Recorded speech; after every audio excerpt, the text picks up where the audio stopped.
네, 우리 지금 이 공간만 봐도 그렇잖아요. 예, 벽이 가지는 흰색과 우리 지금 테이블이 가지는 흰색이 같나요? 색상은 같겠죠? 근데 재질이 다르잖아요. 그쵸? 자, 뭐 페인트랑 필름이 다르잖아요. 같은 흰색이어도. 그걸 다 분류를 해줘야 돼요. 그럼 적어도 구분이 가는 이름을 정해야 된다는 거죠. 여기서의 이름은 보통 이제 숫자를 붙여주는 경우가 있어요. 요건 이제 작업자에 따라 다른데 저 같은 경우에는 보통 원색, 이제 그레이스케일 색상 같은 경우에 0번을 주고 화이트 필름이라고 줄 겁니다. 이렇게. 이건 나중에 이름 기준으로 정렬을 했을 때 빠르게 찾기 위함이라고 보시면 돼요. 숫자를 주면 가장 위쪽으로 올라가고 불필요한 재질들을 제외하고 확인하는 데 유용합니다. 그래서 이제 흑백은 저는 0번으로 잡고 1번에는 색상이 있는 형태, 2번은 텍스처가 있는 형태. 뭐 이런 식으로 나눠줄 때가 있어요. 자, 그럼 0번 화이트 필름이라는 이름을 줬으면요. 그렇죠. 요거 이제 궁금하신 분들이 있을 거예요. 그냥 화이트 필름 하면 안 돼요? 됩니다. 근데 왜 이렇게 안 하고 있을까요? 한영키를 눌러야 되잖아요. 자, 한영키가 눌려져 있으면 명령어가 안 들어요. 네, 그래서 그냥 영문으로 적는 겁니다. 네, 한글로 적으셔도 문제가 없다는 뜻이에요. 전혀. 자, 색상 부분 보죠, 그럼. 컬러. 자, 컬러 같은 경우엔 컬러 필, 그리고 RGB, 그리고 HSB 세 가지를 보통 사용을 합니다. 자, 컬러 필 상태에서는 스펙트럼을 명도를 별도로 드래그 하여 조절할 때 사용을 해요. 내가 원하는 색상 구간의 기본 형태를 잡을 때 사용할 수 있는데 물론 지금은 우리가 흰색이지만 직접 잡아보겠다고 하면요. 색상이 중앙으로부터 멀어지면 멀어질수록 색상이 진해집니다. 그렇죠? 이걸 보통 우리가 채도라고 하죠. 그리고 외곽 라인을 기준으로 360도 스펙트럼이 펴져 있다는 걸 알 수 있어요. 내가 원하는 색상을 이 안에서 잡고 명도를 조절하는 개념이에요. 자, 그럼 원본 색상은 어떻게 돌아가냐? 컬러 휠 옆에 있는 버튼 눌러주시면 원래대로 돌아가요. 문제없죠? 자, 눌러서 이제 HSL과 HSB가 있는데 사실 기능은 거의 비슷합니다. 두 개는. 네, HSB로 한번 보죠. 자, HSB. 자, Q, 색상, Saturate, 섀도우, Brightness, 명도를 기준으로 상세하게 조절하는 기능이에요.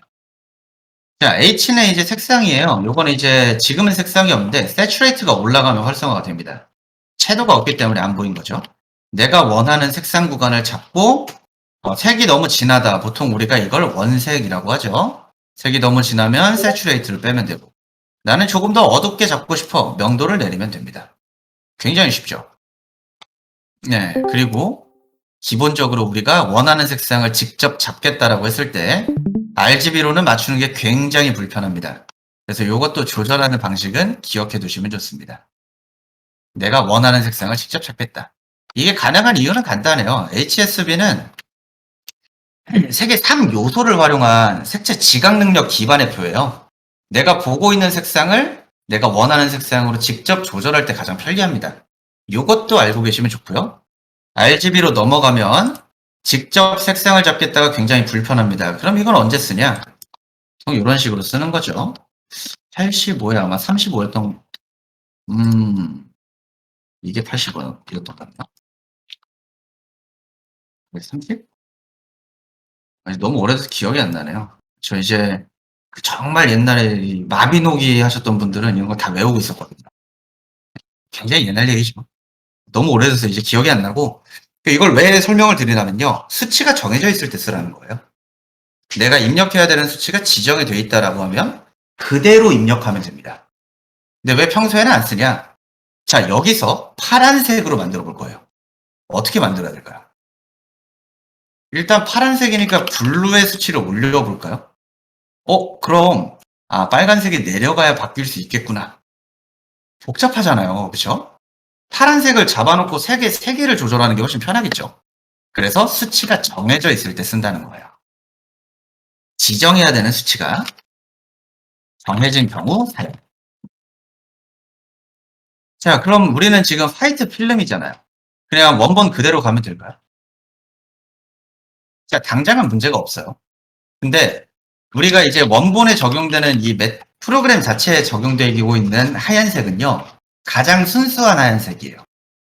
이 가장 순수한 하얀색은 우리가 단적으로 생각을 하면요, 빛에 있어서의 색상을 한번 생각을 해보죠. 빛의 색상은 수치가 어떻게 될까요? 이 수치가 나올까요? 최대로? 예, 근소하게 안 나와요.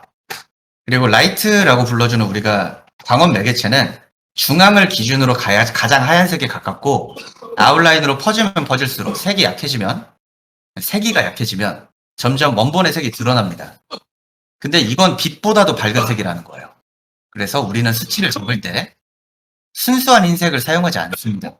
씬에서 빛을 잡아먹어요. 이거 조절하실 때는요, 그냥 컬러 휠에서 명도 살짝만 내려주면 됩니다. 살짝 회색으로 바꿔줘야 우리가 원하는 흰색이 된다는 거예요. 가장 순수한 흰색에서 컬러 휠을 살짝 내린다. 명도만 조절할 때는 컬러 휠로 사용해도 되니까. 이해되시죠? 네. 255는 사용하지 않는다는 거예요. 검은색도 마찬가지입니다. 그럼 가장 순수한 검은색도 사용할 수 있을까요? 얘는 그 어떤 음영보다도 훨씬 더 짙어요. 이거는 그 씬에서 절대 사용하면 안 되는 색상이에요. 우리가 검은색을 잡는다 해도 이 정도가 검은색이라는 거죠. 그리고 나서 재질을 설정을 하는 겁니다. 나중에. 뭐 반사에 관련된 부분, 굴절에 관련된 부분을 맞춰서 색상의 변화를 주는 거예요. 고작 색상인데도 엄청 복잡하죠? 네, 좀 상세한 설정들은 이 과정에서 배우도록 하고, 지금은 흰색보다 조금 회색으로 잡는다 정도만 기억해 주시면 될 것 같아요. 이게 우리가 만들고자 하는 흰색이에요. 문제 없죠? 자, 텍스처 같은 경우에는 별도로 이후에 한 번 더 볼 겁니다. 오퍼시티는 투명도. 자, 내려갈수록 투명해집니다. 그래서 이 수치도 조금 나중에 볼 거고요. 텍스처 같은 경우에는 이론적인 부분만 좀 다루고 가죠. 텍스처는 일단 이 재질은 OK로 만들어 놓고, 그럼 텍스처가 뭔지에 대해서만 간단하게 볼게요. 자, 우리가 뭐 예를 들어서 텍스처라는 항목을 별도로 만들겠다라고 하면 이미지를 가지고 올 수 있어요. 뭐 이런 식으로 이미지를 가져왔다라고 하면 그 이미지를 이렇게 부어줄 수 있습니다. 이게 텍스처예요. 근데 이 부어준다 이외에 이걸 수정하는 방법이 있기 때문에 그거는 좀 나중에 따로 배워볼 겁니다. 이미지를 픽셀, 비트맵, 이미지를 면에 배치할 수 있도록 설정하는 기능이다. 텍스처는 넘어갑니다. 그럼 이제 화이트 필름 만들었잖아요. 화이트 필름 만들었고 하나 더 만들어 보죠. 자, 그리고 이제 보시게 되면요, 우리는 분명히 지금 씬에서 재질을 하나만 만들었죠. 근데 9개가 더 있어요. 그렇죠? 이게 왜 있을까요? 뭐 기본적으로 제공하는 색상일까요? 정확하게는 버전마다 색상이 달라요. 왜냐면 우리 프로그램 맨 처음 실행했을 때 어떻게 되죠? 아무것도 없진 않죠. 인물이 서 있어요. 그렇죠? 인물이 서 있는데 이 인물이 가지고 있는 색상입니다. 네, 이 색상들이에요. 그럼 이건 어떻게 해야 될까요? 필요가 있나요?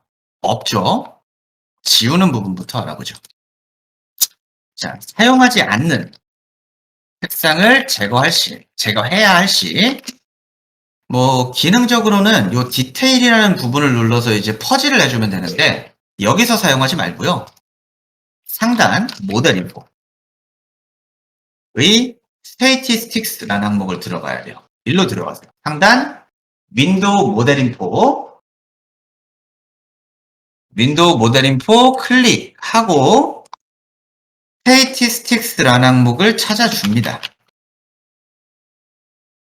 요거 눌러주세요. 자, 이 스테이티스틱스에서는요.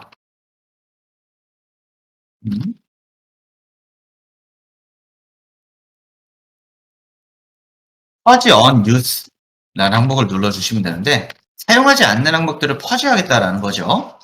근데 이걸 눌렀을 때 매테리얼만 정리되는 게 아니고 우리가 만들어 두고 쓰지 않고 있는 컴포넌트도 정리되고요. 스타일도 정리되고 모든 게 다 정리돼요. 즉 파일이 가벼워진다는 거죠. 눌러주면 재질은 하나만 남습니다.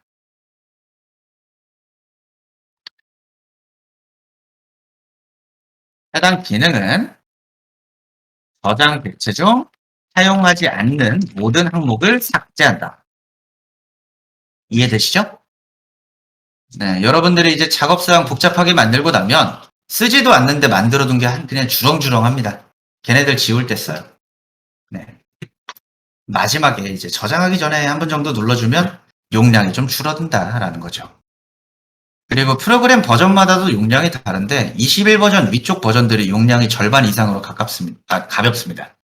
네, 최신 버전을 써야 되는 이유 중 또 하나죠. 여기까지는 좀 됐을까요? 여기까지. 버전 뉴스 눌러주시면 재질은 하나만 남아요. 문제없죠?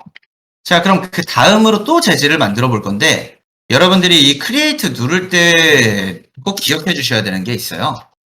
자, 기존 설정을 쫓아갑니다. 즉 내가 화이트 필름이라는 녀석을 잡고 있었기 때문에 이 설정에서 다시 만들어져요.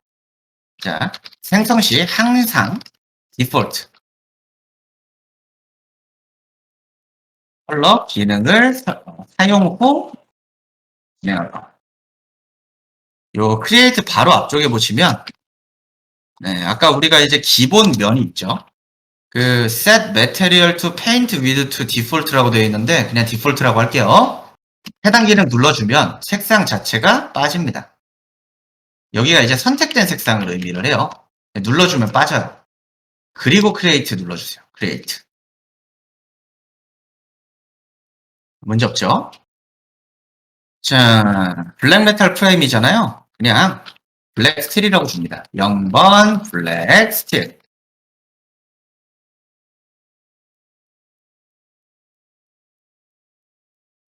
예, 그 한글로 적으셔도 된다고 했어요. 그렇죠? 네.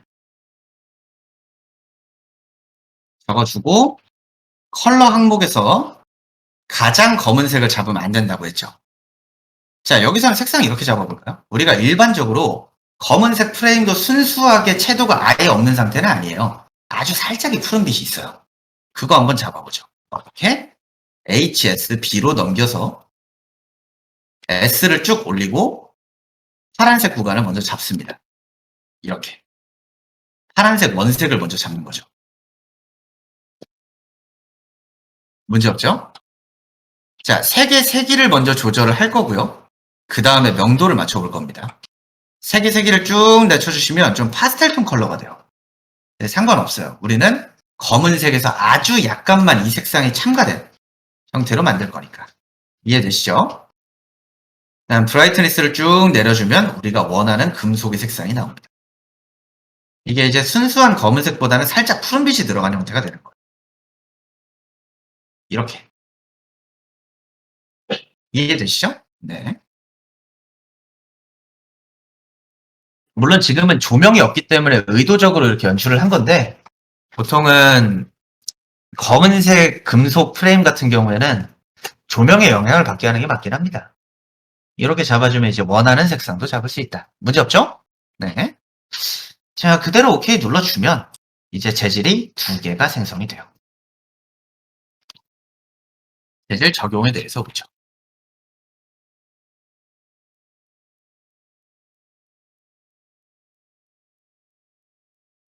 자, 단축키 K 눌러주시면요. 잠시만요. 네, 가끔 이럴 때가 있어요. 단축키 기억이 안 날 수 있죠. 이게 손은 익숙한데, 네, 단축키 B예요. 단축키 B.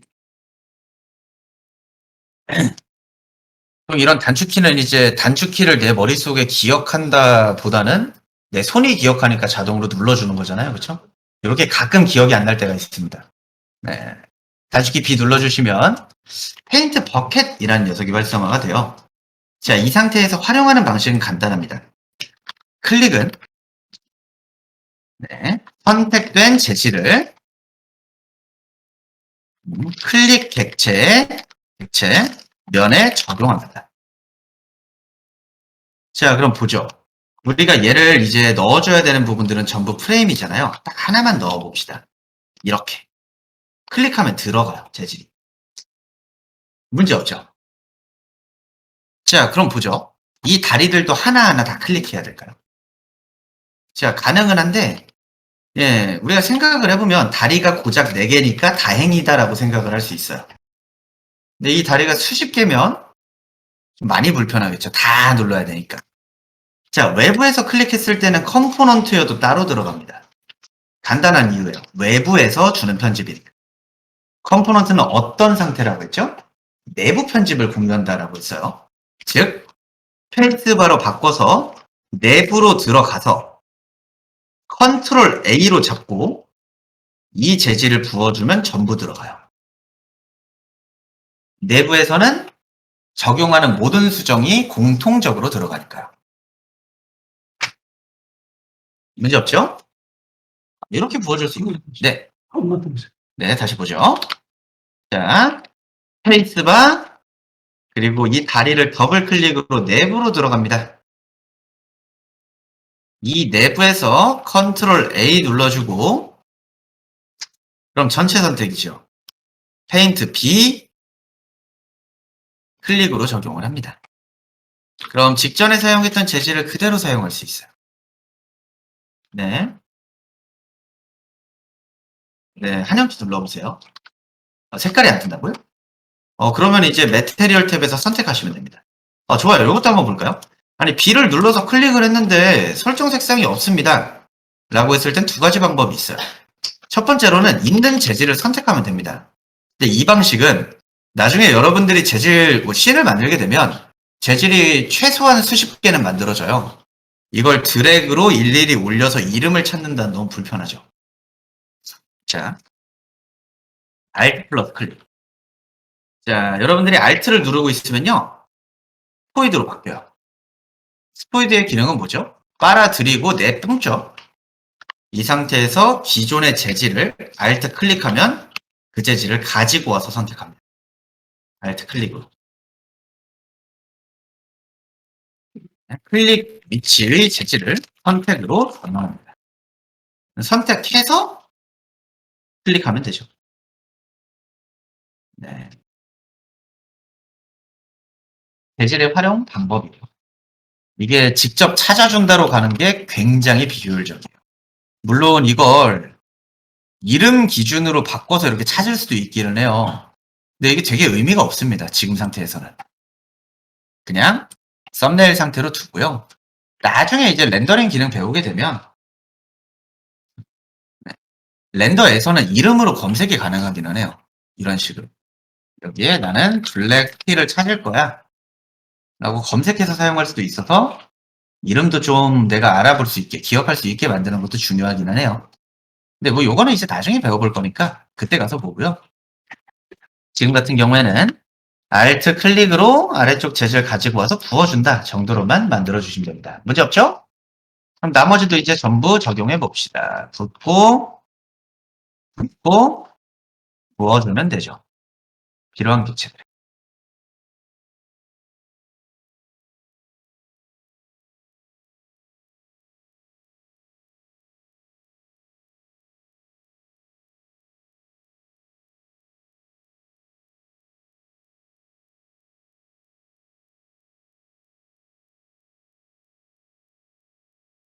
여기까지 적용을 해주고,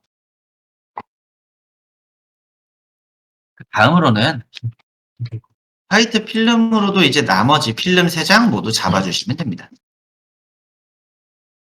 그럼 이제 재질 끝났어. 되게 별거 안 했는데 완성이 다 됐네요, 이제.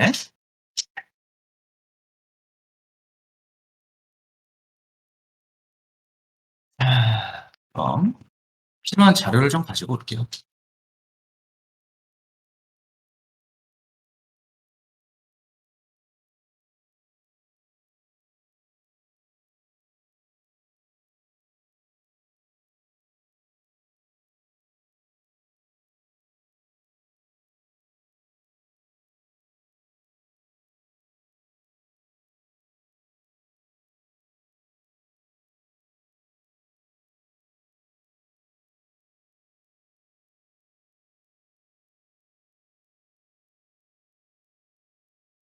테이블 소스라는 항목을 좀 별도로 올려놓을 거예요.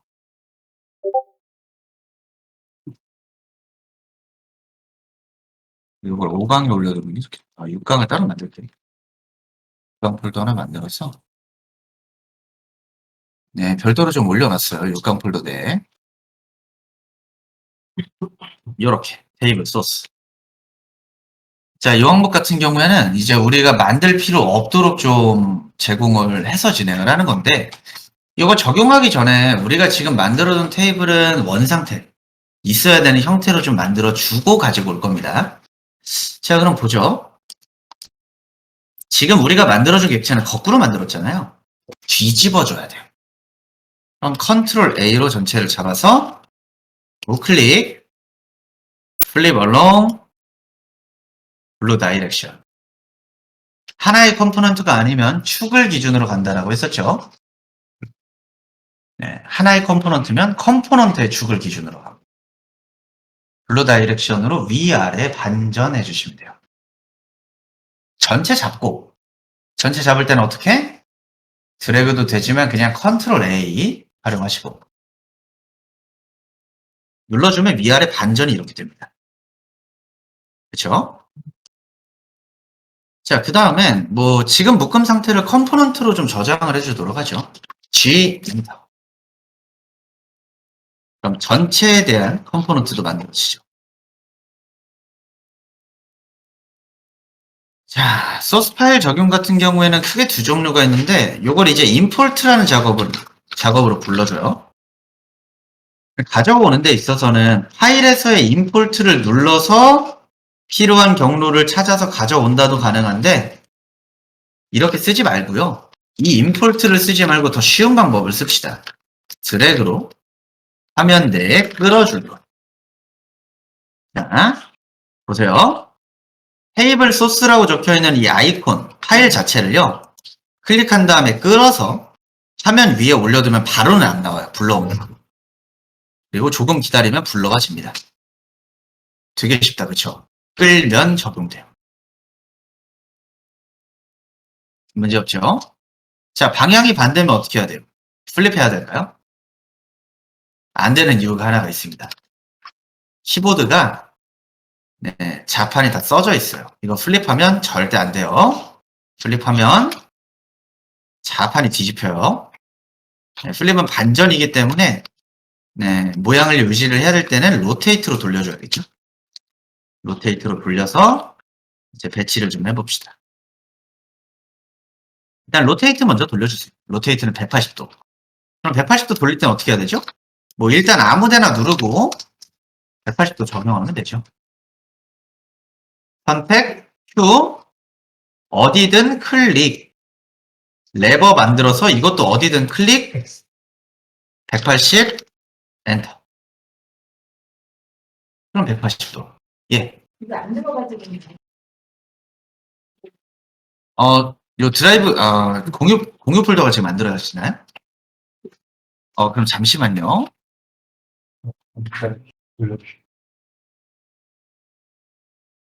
제가 요거는 드라이브로 빠르게 올려둘 테니까요. 드라이브 내에 있는 파일로 좀 진행해 주시면 돼요. 되나요? 네, 좋습니다. 올려주셨어요. 네, 지금 올려드리고 있어요. 잠시만 기다려주세요. 네, 혹시 블로그 주소 기억나나요? 네. 네. 기다려주시면 보여주시죠. 자, 일단 여기까지 불러오고 돌리는 기능까지만 좀 써보죠.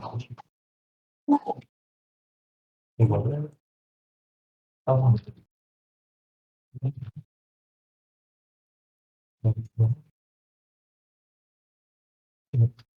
하시고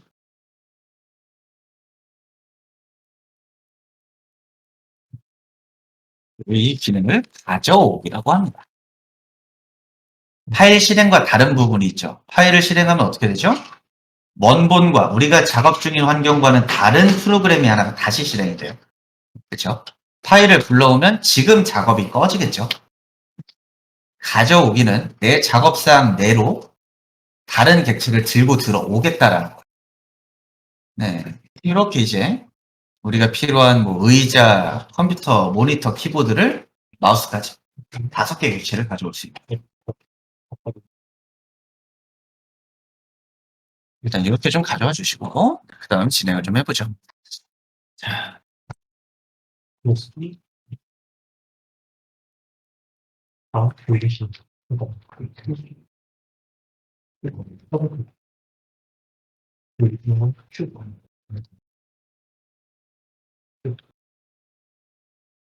고정하시고 다음 쪽에 이게 뭐지? 팔번 지금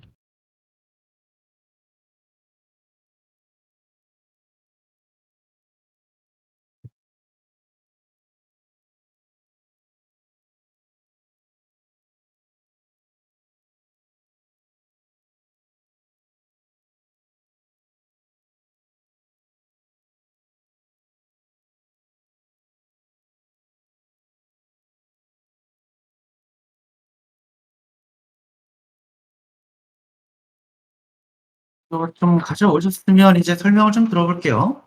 우리가 세트는 하나만 가져왔는데 비대면으로 참여하시는 경우에 파일 별도로 올려드렸고요. 그거 같은 경우에는 이쪽으로 들어가시면 돼요. 일단 설명부터 좀 할게요. 이 가져온 파일 같은 경우에는 우리가 두 개로 나눠줘야 하기도 하고요. 높이도 좀 맞춰줘야 돼요. 그래서 우클릭 해보시면 익스플로드 우리 해체했잖아요.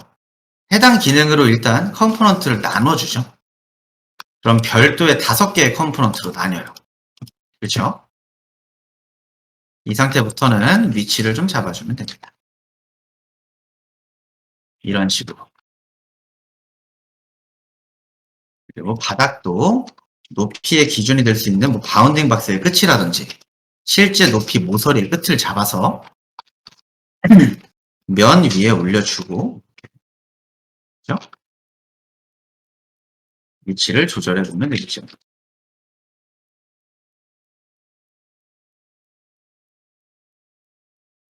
스케치업에서 이제 move 등의 명령을 사용을 할 때요. 빈 공간을 누르는 이유가 간단합니다.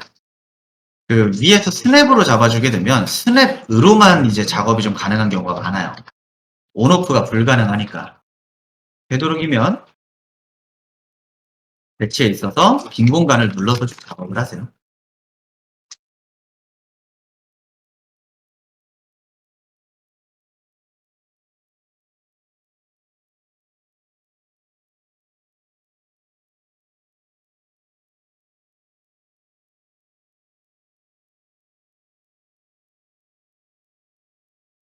이렇게 하나씩 다 올려주면 되죠.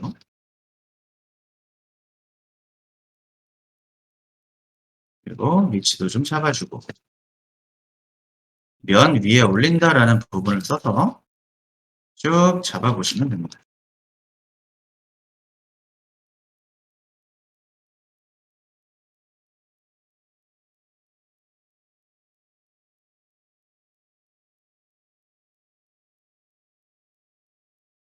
네, 2인 테이블을 이렇게 작업해 주십니다. 그리고 맞춰놨을 때 이렇게 공중에 뜨고 있으면 안 돼요. 그래서 반드시 바닥면까지도 맞춰주셔야 하고 둥둥 떠다니고 있지 않은지도 꼭 확인해 주세요. 이렇게 잡아보도록 합시다.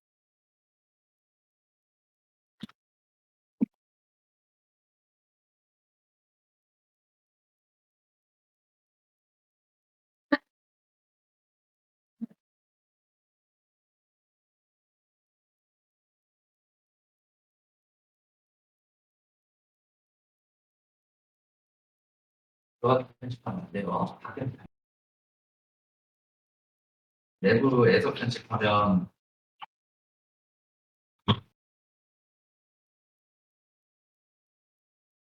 이렇게 되거든요. 해체를 하고 편집을 하고 뭐 클릭 익스플로드고요.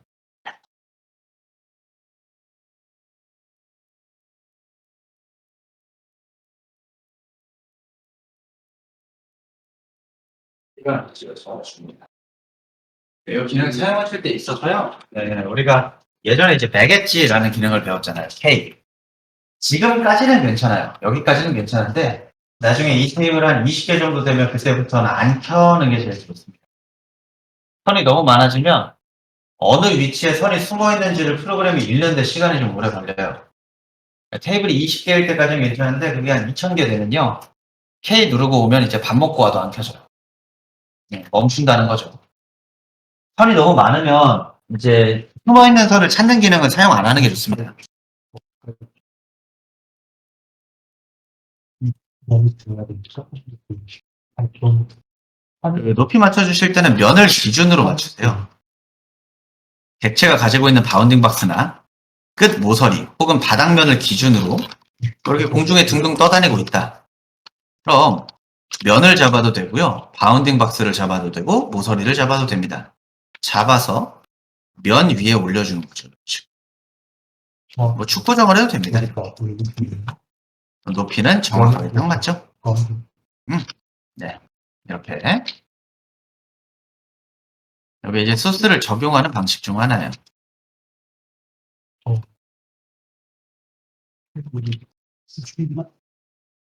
이렇게 작업 진행해 보시면 됩니다.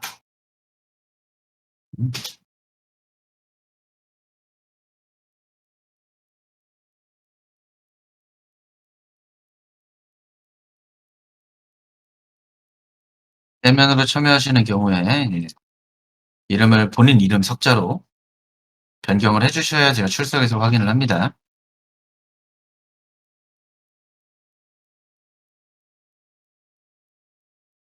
아무래도 멋있고, 맞죠.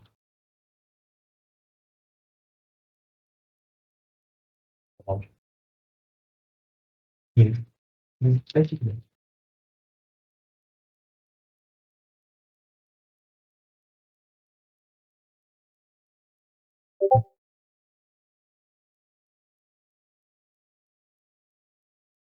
여기까지 좀 잡아주시고요. 높이까지 맞추고 나면 우리가 이제 하나의 세트를 다 만든 거잖아. 요 덩어리 하나를 가지고 여러 개를 만들면 이제 강의실에 설치돼야 되는 테이블이 싹 완성이 되겠죠? 그쵸? 자, 여기까지 좀 맞춰놓고 그 다음엔 다 맞추신 분들은 전체 컴포넌트 한번 묶어볼게요, 이제.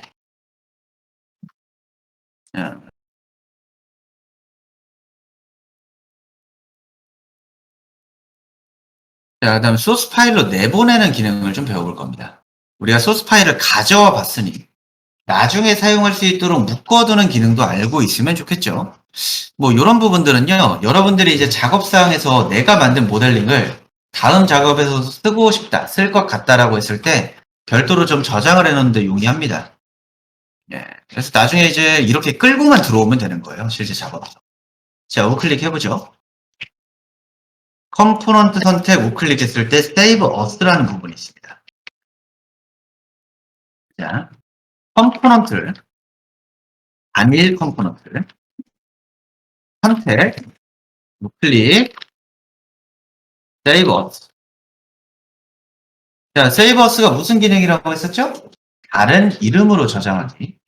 근데 여기서는 사실상 Save Selection입니다. 이게 내가 선택한 객체를 따로 저장하겠다가 돼요. 눌러주면 컴포넌트 이름으로 나오죠. 내가 선택한 객체가 컴포넌트니까. 네, 이게 지금 소스로 내보내지고 있는 거예요. 요걸 이제 쉐어 폴더에 올려둘게요.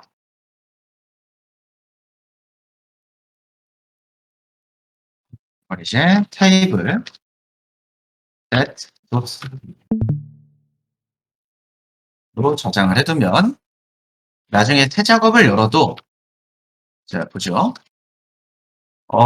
이걸 보라는 건 아니었는데 좋아요. 좋은 예시가 나왔네요. 자, 이 화면이 나온다라고 하면요. 날아간 겁니다.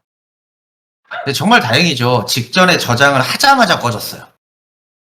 이러면 정말 다행인 건데 되게 자주 보게 됩니다, 얘를. 자주 보게 됐을 때 보통은 처음 반응은 으악! 이라는 소리가 나와요. 예. 그래서 요거를 이제 봤을 때도 놀라지 않도록 평소에 저장을 하는 게 중요하다라는 거죠. 굉장히 좋은 예시를 볼 수 있었어요.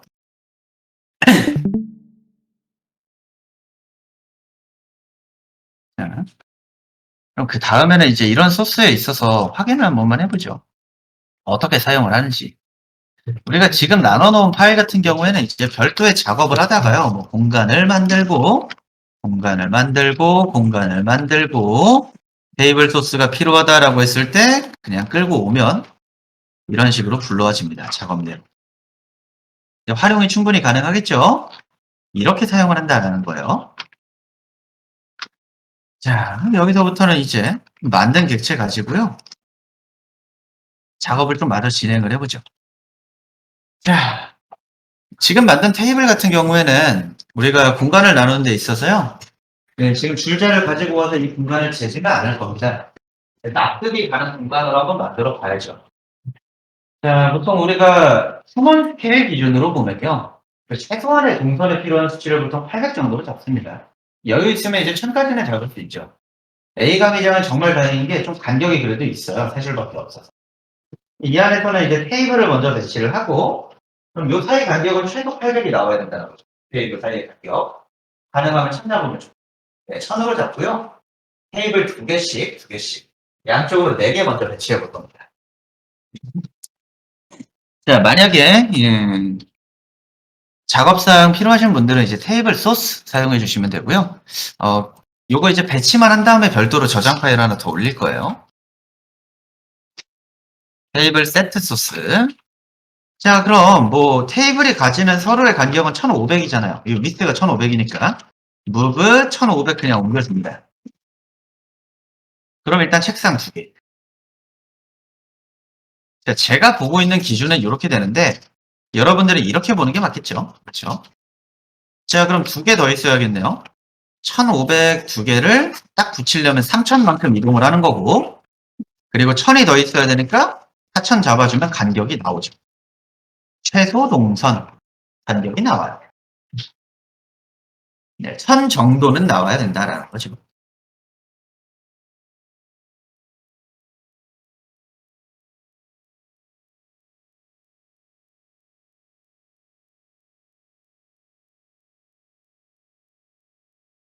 이런 강의실 같은 경우에는 좀 동선이 타이트해도 보통 이동하는 경로가 아니기 때문에 크게 문제가 안 되는 경우가 많겠지만 기본적인 크기는 좀 잡아줘야겠죠. 여기까지 일단 잡아줍시다. 테이블 4개를 배치를 한다.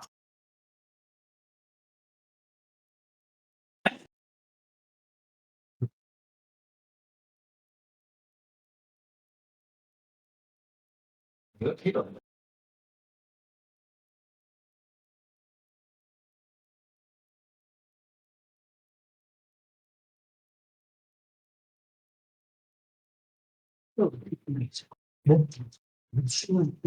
자, 필요 간격 적어놨죠. 그리고 우리가 만든 테이블 상판의 사이즈가 1500에 600이었어요. 1500만큼 이동하면 딱 붙어 있는 상태가 된다. 거죠. 이렇게 일단 4개 배치해놓고. 치수 같은 경우에 지금 표기해 놨는데 이건 만드실 필요 없고요. 그 라인으로 재보면 됩니다. 라인 명령 주고 끝점에서 끝점 이렇게 올려두면 몇인지 알려줘요. 이걸 마치 자처럼 쓸 수 있는 거죠. 그쵸? 그냥 라인으로 재면 돼요, 여러분들은.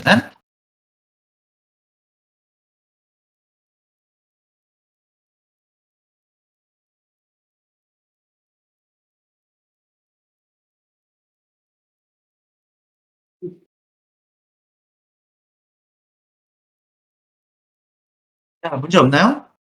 여기까지. 자, 그럼 이 다음에 이제 화면을 좀 움직여보면 슬슬 뭔가 좀 이상한 게 있습니다. 살짝 뚝뚝 끊어진다는 느낌이 있잖아요. 그쵸? 자, 패치업 같은 경우에는 프로그램의 특징이 하나가 있어요. 마치 우리가 그림을 그려준 것처럼 아웃라인을 강조를 합니다. 근데 아웃라인이다라고 하면 보는 시점을 기준으로 봐요. 즉, 내가 보는 시점에서 뚜렷하게 배경과 객체가 나눠지는 위치에 강조선을 그려준다라는 건데, 이게 문제는 뷰를 전환할 때마다 실시간으로 계속 다시 그려야 돼요. 무겁다라는 겁니다. 객체의 선이 많으면 그걸 다시 다 계산한다는 거예요. 실제로 보면 멀리서 봐도 외곽 라인에 선이 있죠. 검은색 선. 이게 이제 외곽 강조선이 되는 거죠. 그럼 이걸 우리가 실시간으로 계속 그려서 확인을 할 필요가 있을까요? 없어도 문제가 없을 것 같죠? 그걸 한번 꺼볼 겁니다. 자, 이제 스타일 탭에 대해서 알아볼게요. 자, 여러분들 이제 교재 2권을 가지고 오시는 경우가 거의 없는데, 이게 안타깝게도 2권에 있습니다. 정말 1권만 다들 가지고 오신 건 아니겠죠? 맞나요? 네. 네. 그러면 이제 좀 구두로 필요한 설명들을 하면서 좀 설명할 수 있도록 할게요. 네, 2번 있으신 분들은 이제 16페이지 보시면 되는데요. 16페이지. 스타일 패널이죠.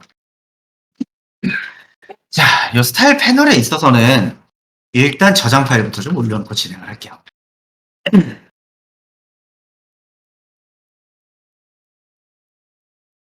이제 교실 만들 거니까.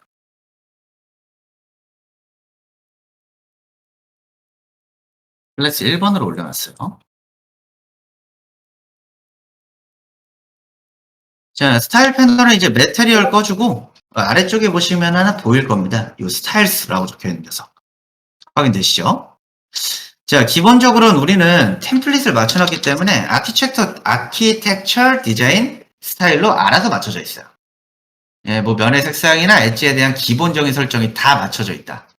그럼 얘는 도대체 무슨 기능이냐에 있어서요. 그 여러분들 스케치업 직접 설치해 보신 분들은 아실 거예요. 프로그램이 3개가 설치됩니다. 그쵸? 스타일 빌더랑 레이아웃이랑 스케치업 프로. 그 중에서 이제 스타일 빌더가 이 스타일을 만드는 기능이에요. 근데 쓸 일이 없습니다. 왠지는 이제 보면 알아요. 자, 매테리얼과 마찬가지로 프리셋이 있어요. 요거는 이제 눌러보시면 매테리얼도 마찬가지로 프리셋이 있고요. 스타일도 마찬가지로 있습니다. 뭐 대표적으로 사용할 수 있는 스타일은 네, 눌러보시면 이제 뭘 써볼까요? 스케치 엣지로 가보죠. 스케치 엣지. 그리고 여기서 이제 그냥 마음에 드는 것 눌러보면 이런 식으로 이제 선형으로 마치 그려준 것처럼 만들 수 있어요. 좀 우리가 원하는 스타일을 사용을 한다라고 했을 때 펜화 같은 느낌도 줄 수 있고, 네. 이 여러 가지 형태가 좀 가능하다라고 보시면 됩니다. 뭐 그 외에는 이제 포토 모델링 같은 경우도 있고, 추가적으로는 어딘지를 찾아봐야겠네요. 잠시만요. 이번 버전에 없을 수도 있는데, 그렇죠. 자, 뭐 요런 형태도 있어요. 네, 요걸 우리가 보통 이제 블루프린트라고 하고 우리나라 말로 청사진이라고 하죠. 예, 예전에 이제 복사가 불가능한 시대 때 도면을 복사하는 방식 중 하나예요. 그래서 우리가 보통 이제 도면을 그냥 청사진이라고 할 때도 많죠. 네. 그런 형태로도 억지로 만들 수도 있어요. 이렇게. 근데 이게 의미가 있을까요? 없어요. 그래서 스타일 빌드를 우리가 수업에서 진행을 안 하는 겁니다. 자, 그럼 원래대로 돌아가야 되죠. 자, 여러 가지 여러분들 적용해 보셨을 테니까 이제는 홈키 한번 눌러보죠. In 모델. 요 홈 눌러보시면 내가 지금 작업에서 사용한 스타일들이 다 저장돼 버렸어. 자, 일단 아키텍처로 돌아가고 얘네들 또 지워줘야 되잖아요. 그쵸? 이게 실행이 돼 있으면 그만큼 또 무겁습니다. 자, 아키텍처로 돌아갔을 때 기존 스타일들 제거하려면 상단에 윈도우 모델인포로 가서 퍼지 언유스드를 스테이티스틱스에서 찾아서 선택하면 되는 겁니다. 그럼 또 다 날라가요. 스타일들이. 어떻게? 깔끔하게. 그렇죠? 이렇게 사용을 합니다. 스타일은 뭐 별도로 추가할 일이 그렇게 많지는 않을 거예요. 이 부분까지 문제 없었으면 그럼 이 스타일 탭은 도대체 어떤 걸 할 수 있냐? 기본적으로 선 그리고 색상 등이 저장된 프리셋 불러와서 적용할 때 사용할 수도 있고 이게 첫 번째였죠. 네, 두 번째로는 에디트의 상세 기능으로 에디트를 활용해서 상세 설정이 가능합니다. 이걸 볼 거예요. 자, 우리는 선을 가볍게 하고 싶었던 거지 저렇게 막 왕창 바꾸자 이건 아니었잖아요. 그쵸? 이제 에디트로 넘어가 봅시다. 에디트로 넘어가면 이젠 총 5개의 탭이 있어요. 네, 엣지, 서피스, 이게 백그라운드, 그리고 워터마크랑 모델링이라는 5개의 탭이 있어요. 일단 엣지 세팅 같은 경우엔 에디트 엣지 세팅 예, 대부분 이 기능만을 사용합니다. 엣지 세팅은 선, 톡과 수정입니다. 그럼 우리가 이제 스트로크라고 불러줄 수 있겠죠? 선에 대한 두께, 그리고 얼마나 이제 교차할 거고 넘칠 거고 끝점을 표기할 거고 이런 기능들을 다 바꿀 수 있는데 끌어온 거니까 끄는 부분만 봅시다. 얘네들은 다 킬 필요가 없어요. 교차하는 선이 좀 더 넘치게 그린다든지 뭐 이제 끝점을 좀 더 확실하게 표기한다든지 이런 애들을 켜지는 건데 프로필이라고 불러주는 요 녀석 꺼보시면요. 이제 가벼워져요. 이게 매곽선의 강조예요. 자, 세 가지를 볼 거예요. 엣지, 백 엣지, 프로필. 프로필부터 봤죠, 우리?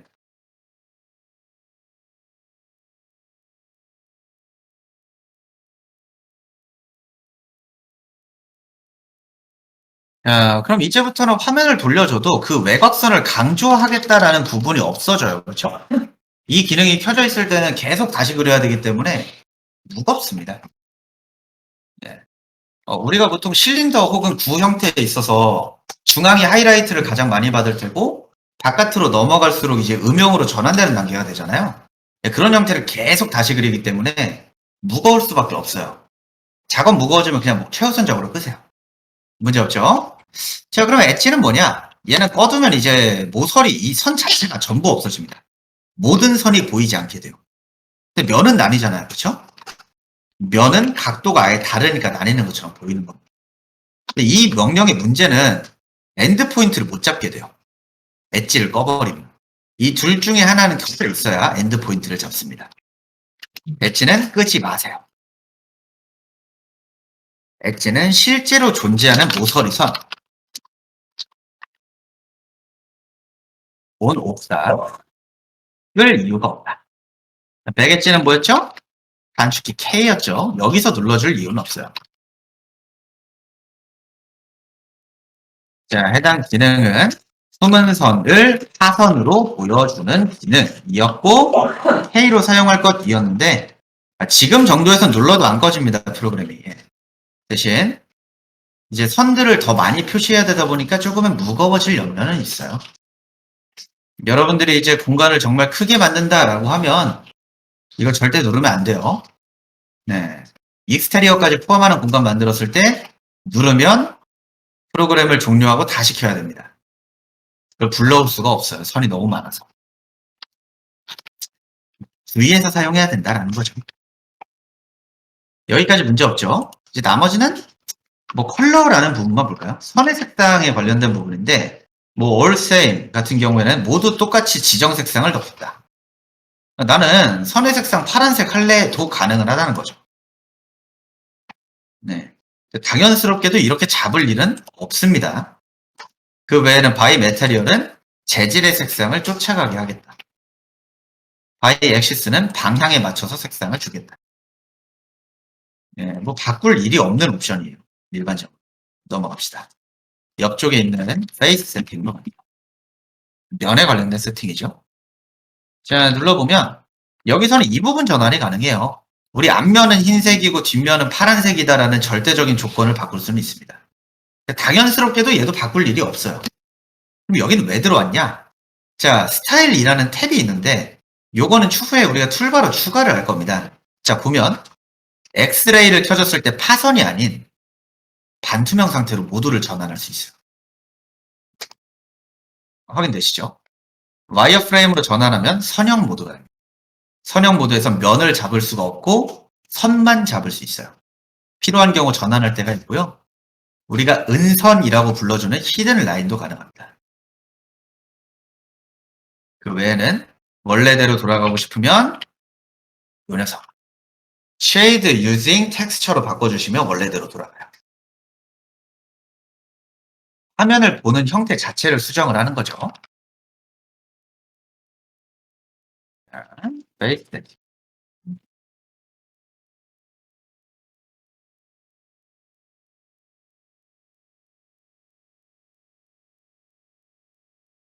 자, 그럼 여기서 툴바 하나 추가하고 가죠. 지금 이 부분까지는 문제 없었나요? 자, 스타일, 툴바를 네. 별도로 추가하여 사용할 것. 네, 이거 언제 일일이 이렇게 눌러서 들어오겠어요? 그렇죠? 자, 툴바 추가할 때는 어떻게 했었죠? 상단에 뷰, 툴바 들어가고요. 자, 쭉 내려보다 보면 S로 시작하는 스타일이라는 녀석이 있을 겁니다. 요거 켜주시면 돼요. 스타일. S. 네.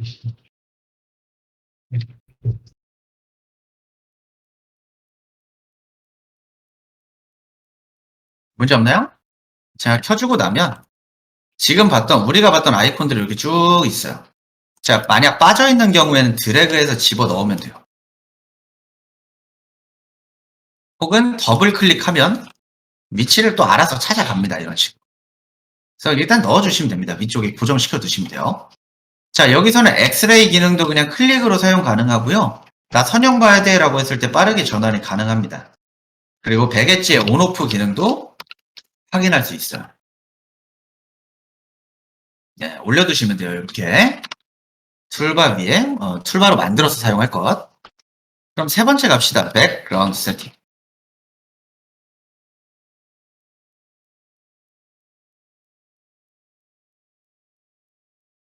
자, 배경 변경이요. 자, 간단합니다. 이 기능은요.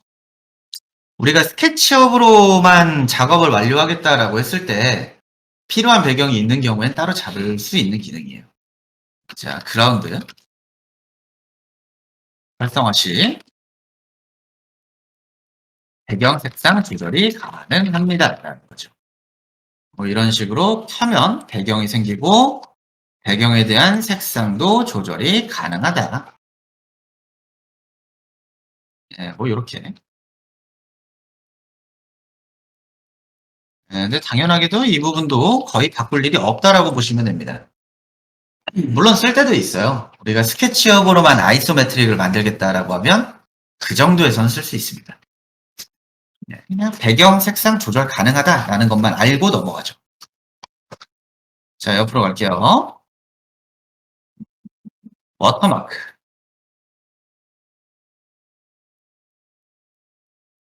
자, 우리가 일반적으로 워터마크라고 생각하면 뭐가 생각나죠?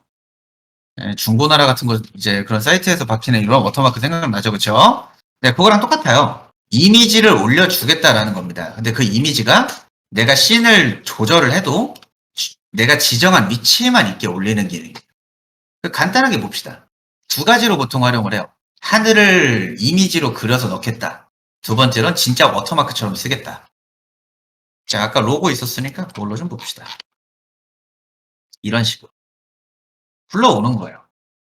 그리고 뒤에 배치할 것인지 혹은 명도를 활용을 해서 흐리게 배치할 것인지 이런 부분에 대한 조절도 가능하고요. 쭉 진행해보면 이제 블렌드를 이용해서 투명도에 대한 조절도 되고 뭐 만들어서 설치하면 화면 돌렸을 때 따라옵니다. 이런 식으로. 예, 문제 없죠? 이거 설치는 안 해볼 거예요. 애초에 기능은 이제 읽어보면 다 사용할 수 있기 때문에 아, 워터마크는 이미지를 배치하는구나. 그리고 이제 오버레이, 백그라운드. 이 두 가지 정도만 아시면 되는데 오버레이는 앞쪽에 흐리게 배치, 백그라운드는 뒤쪽에 배치. 앞쪽에 배치할 때는 워터마크처럼 쓰는 거고요. 뒤쪽에 배치할 때는 배경처럼 쓰는 거죠. 근데 뭐 그렇게 거의 쓸 일이 없기는 합니다. 요 정도로만 알고 계시면 돼요. 다섯 번째로 넘어가서 이제 모델링으로 가죠.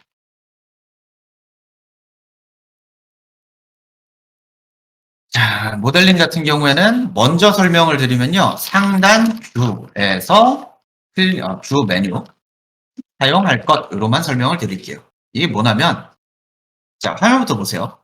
우리가 실린더를 만들었을 때 이 실린더가 갖고 있는 선이 있었죠. 이 선을 보려면 트리플 클릭을 했어야 됐어요. 히든 지오메트리를 켜주면 항상 켜지게 됩니다. 근데 이건 작업 복잡할 때 절대 켜면 안 돼요. 얘가 베개지보다 더 무거워요. 그리고 뭐 기존 축을 지우겠다라든지 숨어있는 오브젝트를 보여주겠다. 객체들을 태그 색상으로 바꿔주겠다.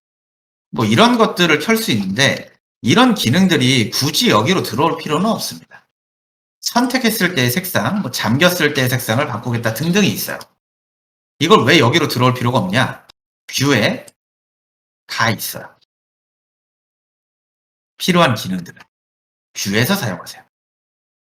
기능만 좀 적어두도록 할게요. 히든 지오메트리, 히든 오브젝트, 그리고 모델 액시스.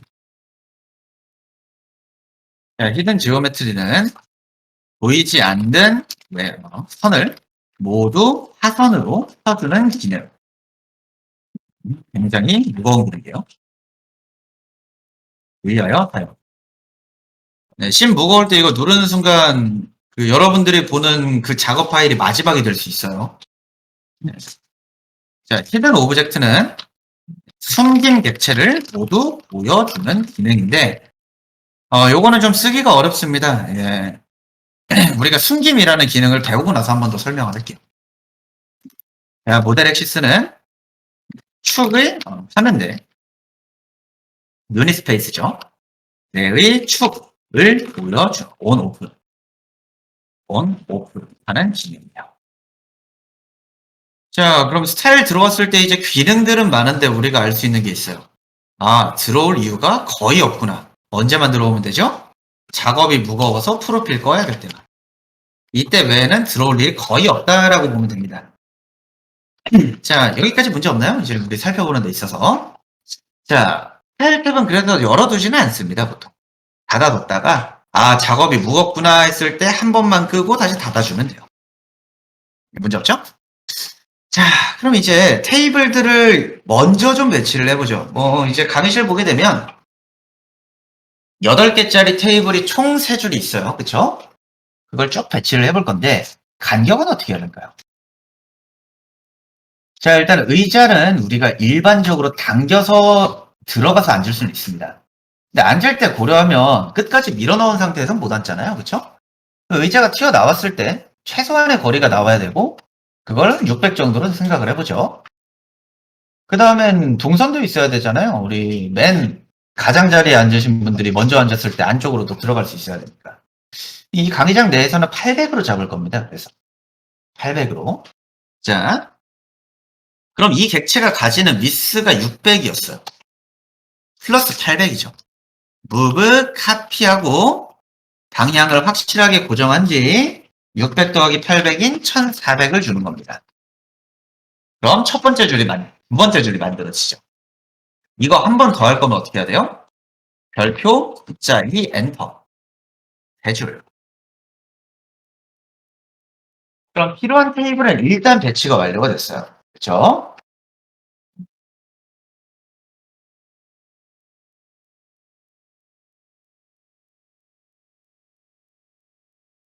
굉장히 답답해 보이긴 하는데 그냥 이 정도로 잡아줍시다. 몸 잘 비집고 들어가면 되죠. 여기까지 잡아주고 이 공간을 너무 크게 만들면 작업이 너무 힘들어요.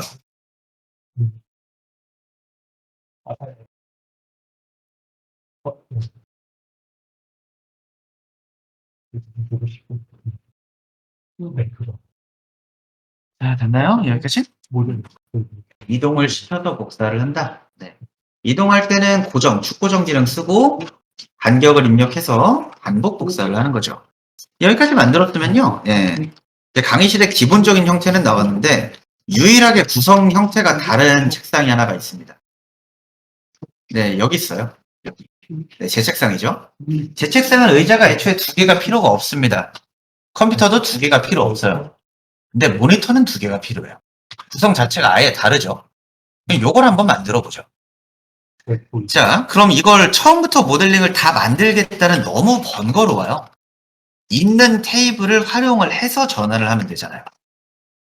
자, 강사 PC 위치는 이 앞으로 잡을 겁니다. 여러분들이 전체를 봤을 때요. 가장 오른쪽 끝에 있는 객체를 기준으로 로테이트 카피를 할 거예요. 로테이트 Q, 미드 포인트의 위쪽 고정으로 맞춰주세요. 상판의 미드 포인트. 클릭하고 한 번 더 클릭해서 컨트롤. 180도 돌려주면 이렇게 만들어지겠죠. 간단하게 이렇게 생각을 하시면 됩니다. 이 면을 로테이트, 카피 이렇게 돌려서 붙인 거예요. 그렇죠? 네, 이게 테이블이었을 뿐입니다. 이해되시죠? 이렇게 붙여주고 그 다음엔 조금만 띄워줍시다.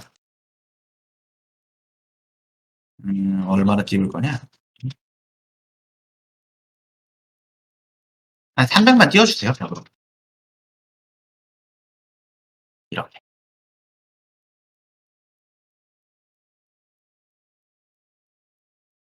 자, 컴포넌트 외부에서 준 로테이트 그리고 무브 같은 경우에는 당연히 공유를 하지 않아요. 정상적인 위치에 두는 데 있어서는 전혀 문제가 없었죠. 지금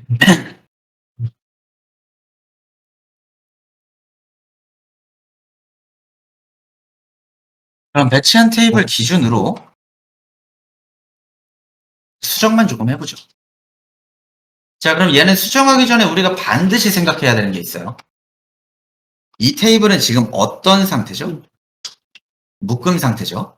그 묶음 상태가 지금 컴포넌트고 총 13개의 테이블과 편집을 공유하고 있습니다. 만약 내부로 들어가서 우리 선생님 자리는 의자가 2개가 필요 없다고 했어 라고 지워버리는 순간 여러분들이 이제 앉을 수가 없는 거예요. 그렇죠? 자, 절대 이렇게 진행을 하시면 안 되고 익스플로드로 반드시 별도로 수정할 객체는 해체를 해야 되죠. 이건 우리 키보드 때도 같이 진행을 했었던 부분이죠. 네, 해체를 먼저 합니다. 익스플로드로. 해체. 그리고 바로 다시 묶어요. 다시 컴포넌트. 그럼 이제 엔티티 인포 봤을 때 뭐라고 나오죠? 편집을 공유하는 항목이 한 개다. 즉, 얘 하나밖에 없다라고 나오죠. 네, 이제 완벽하게 분리가 된 거예요. 기존 편집과의 묶음을. 물론 이 내부에서 모니터의 모양을 바꾼다 이런 것들은 똑같이 영향을 줘요. 하지만 적어도 이 테이블 한 칸을 들어갔을 때 주는 명령은 이제 공유를 못해요. 그럼 의자, 컴퓨터, 키보드, 마우스 하나씩 지워주고 위치도 이동을 시켜줍니다. 내부로 들어가서 편집해 주시면 돼요. 익스플로드 이후에 바로 다시 묶는 거예요. 컴포넌트로. 컴포넌트는 단축키가 G였고요. 해체 후 다시 묶어주면 이제 아무리 편집을 해도 다른 객체에 영향을 주지 않습니다. 한 칸 더 들어가면 안 되기는 해요. 여기서 한 칸 더 들어가면 다시 공유합니다.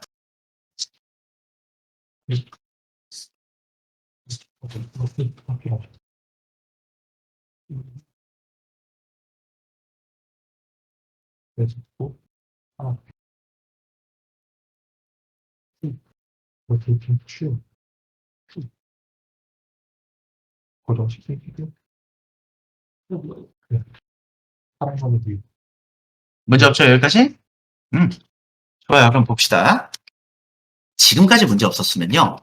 그 다음에 위쪽에 있는 모니터 2개는 좀 돌려줄게요. 15도씩 이렇게 돌려서 맞춰주시고 아무래도 제자리다 보니까 조금 정성이 들어갑니다. 적절한 위치로 적당히 맞춰주시면 돼요. 이렇게. 자, 그럼 납득이 가는 화면 구성이 돼요. 이런 방식.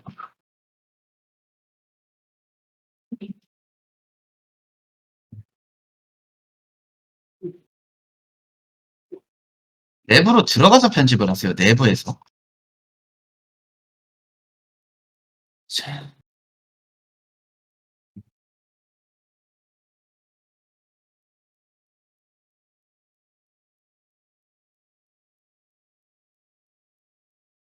여기까지 먼저 잡아줍니다.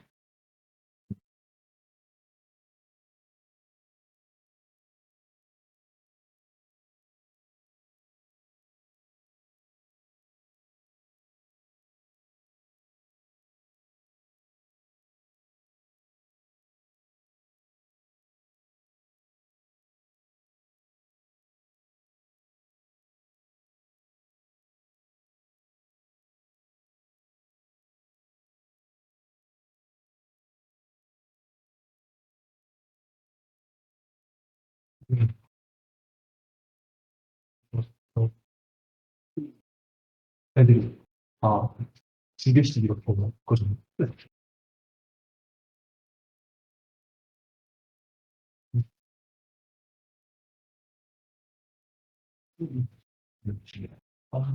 맞아요. 참 다행인데요. 여기는 이제 테이블 크기는 모두 똑같습니다. 뒤에 보시면 우리가 이제 학원에서 쓰는 테이블이 두 종류예요. 한 칸짜리랑 두 칸짜리가 있는데 한 칸짜리가 있는 강의실이었으면 여러분들 고생을 좀 했을 거예요. 컴포넌트를 다 풀어야 돼요. 이 정도로 일단 나죠. 적어도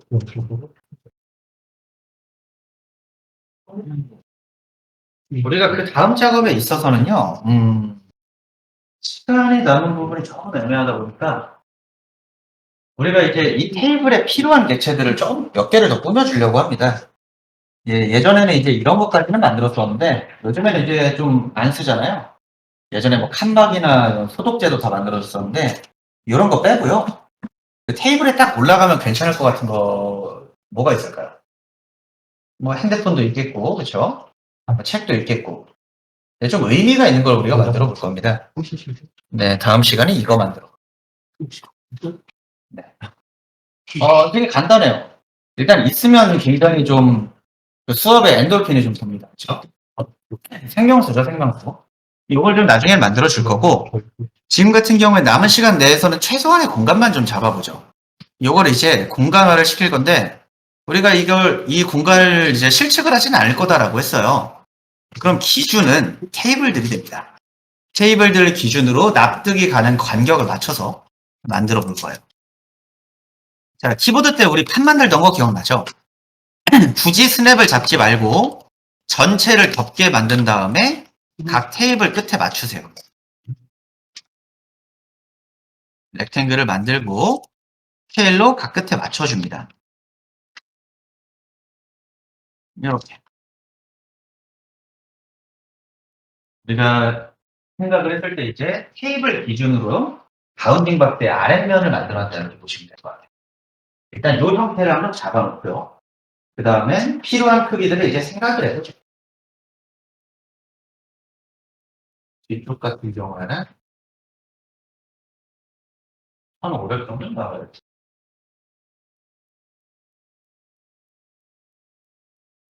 설정을 해봅시다. 자, 면 잡아서 만들 때는 면 하나만, 이 선까지 클릭할 필요 없어요. 스케일 잡고 포인트를 끌어서 스냅에 올려두면 되는 겁니다. 이런 식으로.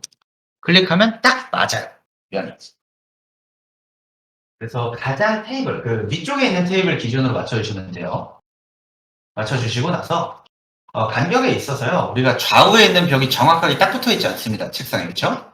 100 정도씩 떨어뜨려 줄 거예요. 자, 여기서는 좀 별 수 없어요. 선을 좀 잡아줘야 됩니다. 나중에 선을 안 잡는 툴을 설치를 할 건데 지금은 선을 잡고 좌우는 100 정도 늘려줍니다. 100 늘려주세요. 100. 100씩 늘려줍니다. 그럼 이제 걸레바지도 들어가고 콘센트 박스도 올려줄 수도 있고 조금 여유로운 공간도 나오고 그쵸? 최소한의 공간을 만들어 주게 되는 거죠. 양쪽으로. 100씩 이동해서 좌우. 자, 그 다음엔 이제 출입구 쪽으로 생각하면요. 의자가 있음에도 출입을 하는데 문제가 없어야 돼요. 그렇죠? 그럼 의자를 우리가 일반적으로 앉았을 때 500 정도라고 고려를 하면 동선에선 1000 정도는 더 필요하겠네요. 1500 늘려줍니다.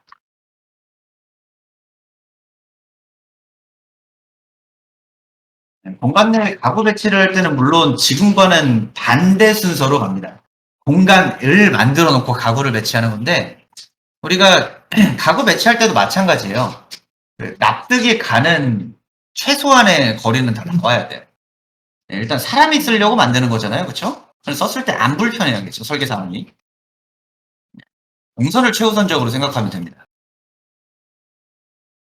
자, 그리고 나서 제자리는 이동을 어차피 저밖에 안 해요. 굳이 굉장히 넓은 공간이 필요가 없죠. 그럼 이 공간을 설계했을 때 여기를 넓게 잡지 않았을 거예요. 1000으로 잡을 겁니다. 1000. 천만큼 늘려주시면 이게 이제 우리 강의실 공간이 돼요.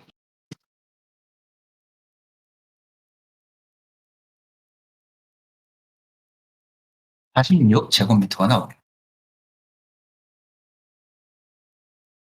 이렇게 잡아주시면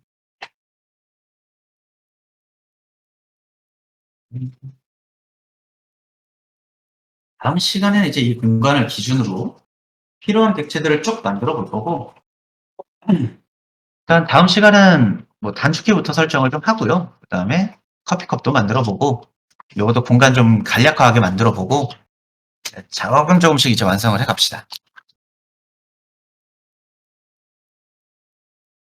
정말 별의별 걸 다 만들게 될 거예요.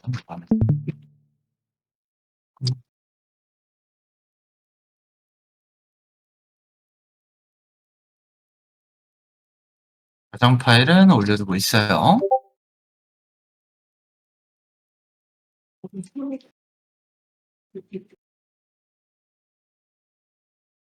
이거 스케일러가 몰골에 일부러는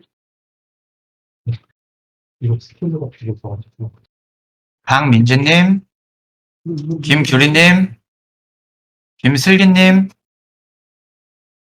김유신님, 네. 마현웅님 계시네요.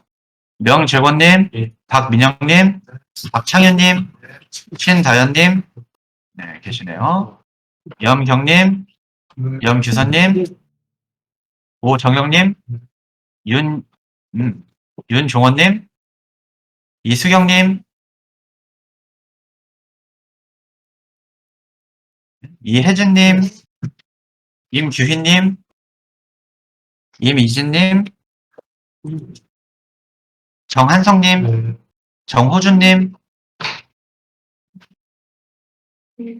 최선동님, 네.